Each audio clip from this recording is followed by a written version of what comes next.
6:23. Welcome back, everybody. It is Friday here on Daybreak, which means it's time for Mike, the auto guy Davidson of Parkway Automotive to take more of your car-related questions before you head out on the road this weekend. Be sure your car's running well. Yep, that's right. You know, I hope my mom approves of that middle name. You know, it's Mike, the auto guy. Davidson. Yeah. Did your mama name you that? Or? Yeah, that's it. Yeah, I came out playing with cars. What do you mean? There you go. All right, let's get to the phone lines.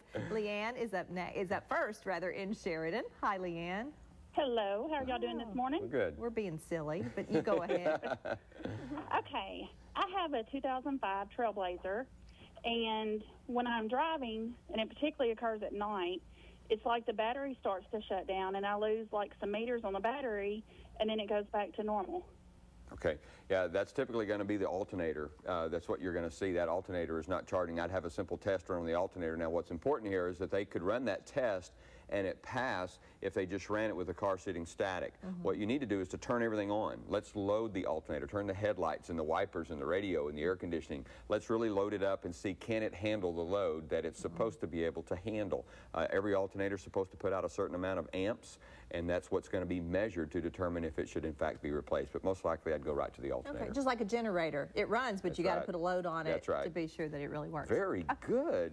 Sometimes. This is great. Sometimes I get a little nugget. All right, Kimberly is up next in Little Rock. Hey, Kim. Hey there. I've got a 98 Camry. When I back out and put it in reverse and back out of my long driveway, I hear this ticking sound. Is that normal?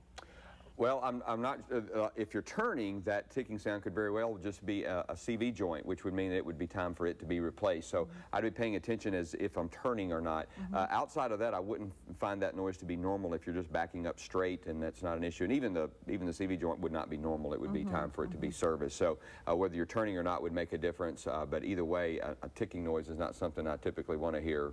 CIA agents don't like ticking noises either. No, they don't, for sure. But so she should probably go have this checked out. That's right. Okay, sure. Thank you, Kimberly. Let's see, D is in from Hot Springs. Hi, Dee. Hi. Hello. Go right ahead.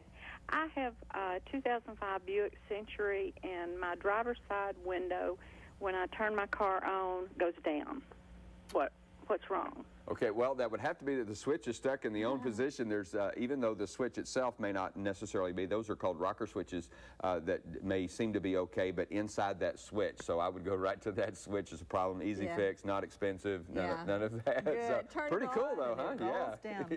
Unless you it's could cold outside. Well, yeah, that's true. And as you shut it off, does it go up? You know, let's get it right. Sounds like an easy fix for Dee, though. It is, okay, it is. Good deal. And Kelly is here in Little Rock. And hi, Kelly. Hi, good morning. Good morning.